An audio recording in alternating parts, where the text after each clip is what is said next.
is going on, people of the internet? This is Xiagax here, continuing on with how to play Battlefield 4.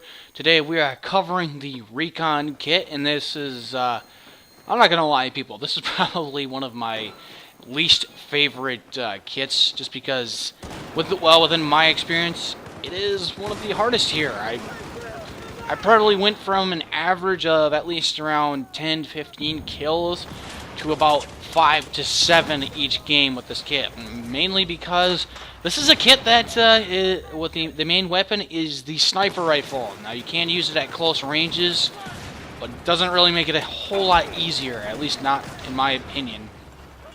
But I still have fun with it.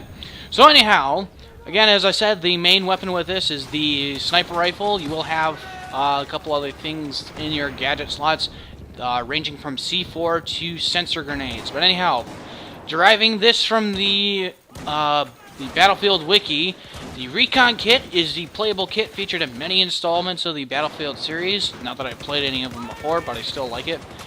The Recon kit functions as the same as the Sniper kit from Battlefield 2, but combines such aspects from the Special Forces kit, such as the presence of C4 explosives, and this class is primarily meant to engage enemies from a long distance and spot possible threats. So, as it sounds, you're going to be shooting people from a really long way away. I'm not really good at that, as I've made evident.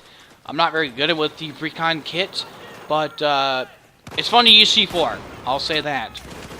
So, starting with the sniper rifle, this is obviously a weapon that you're going to use at a very, very long distance away, or if you attach the right scope to it, you can kind of minimize that distance. Now, this is going to be a gun that's obviously going to be a lot different from the other ones, because on the bottom of the D-pad, you're going to notice a number there with like something M, starting at, or which is like the distance away. What that is a 0 in distance that is meant for, you know, shooting targets specifically at that range.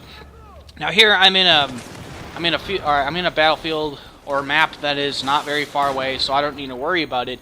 But if you're on maps where targets are really, really far away, you might want to up that a bit. And what that is that it basically corrects the bullet drop, because with the realism with this game is bullets are going to get affected by gravity. So the farther targets are away, you might want to up that a bit.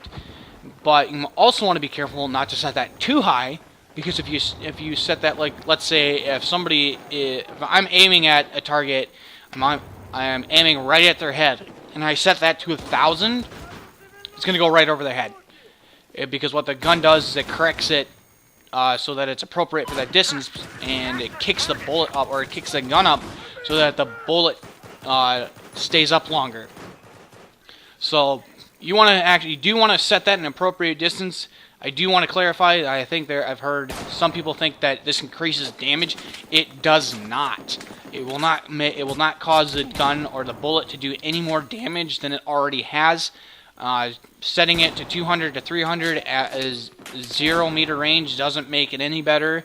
So if you're about 2 feet away from somebody, setting it to 1,000 meters does not make it any different. Obviously at 2 feet, the bullet has nowhere to travel to make any difference. So the gadgets that you're also going to have with the Recon kit, you're going to start out with, as I mentioned earlier in this series in the engineer video, you're going to have the portable laser designator, and this is going to be good for targeting vehicles that you pretty much want, that you just absolutely want to just blow the crap out of. If somebody else has a engineer kit, that's going to be good for spotting vehicles, and it will lock on. You'll have those rocket launchers or rockets lock onto those vehicles, and you can basically fire. You can free fire a weapon, and it's just going to send that rocket crashing in and destroying that vehicle like no tomorrow. Other gadgets you're going to have, also going to be the motion grenade, or the motion sensor grenade. If you're familiar with any of the Black Ops games, you'll be quite familiar with this. It's basically, you just throw it, and it's just kind of it is what it is. It's a motion sensor. It's going to tell whether or not enemies are a certain distance away from that grenade. The only difference with it between Black Ops 2 and this game, it doesn't explode. It doesn't do any kind of damage. The only thing it's good for is spotting enemies. You're also going to have C4. Now, when using the Recon kit, this is probably one of the most fun things I like to use, because if you set C4 on anything and you press that button on your little remote, it's not going to survive unless it's a tank or something, some bigger vehicle. Well, then just set 2 of them on there and it'll work just fine. C4 you can also use as a trap. If somebody walks over it, it'll just explode. It'll take them out. One thing also to keep in mind, though, is that the C4 you have to set it down. You can't really throw it all that far either. So it will stick to a surface, but you can also pick it up. So it's not like it's just stuck there and it's stuck for good. And then there is also the radio beacon. This is basically your portable spawn system. So again, with comparing this to Black Ops or Black Ops 2, any Call of Duty game, you'll have, I think there were, in Modern Warfare there was a flare. In Black Ops and Black Ops 2 you had the tactical insertion.